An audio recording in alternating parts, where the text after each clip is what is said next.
দেবেন না। এটা ধরুন আপনার বাড়ি ওয়ারিং আছে, কোনো কারণে আপনার বাড়িতে লাইন শর্ট সার্কিট হলো, শর্ট সার্কিট হলে এখানে যদি দুটোতেই ফিউজ লাগানো থাকে, ফেজ এবং নিউট্রাল, তাহলে যে কোনো একটা ফিউজ কাটতে পারে, হয় ফেজেরটা নয় নিউট্রালেরটা। আমি বললাম একই সাইজের ফিউজ দিয়েছেন, নিউট্রালটা কেটে গেল। নিউট্রালের ফিউজটা যদি কেটে যায়, আপনার বাড়ির টোটাল বাড়িতে কিন্তু কারেন্ট উৎস করবে।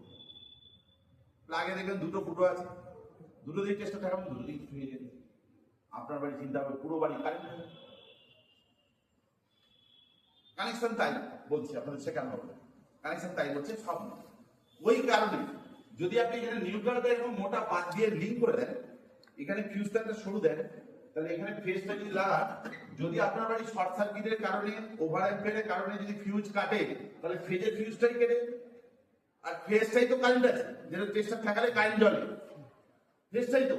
তাহলে হ্যাঁ, তাহলে এই ফিউজটা যদি কেটে যায়, তাহলে এখানেই কারেন্টটা থেকে গেল, বাকি আর বাড়িতে কোথাও কারেন্ট থাকবে না।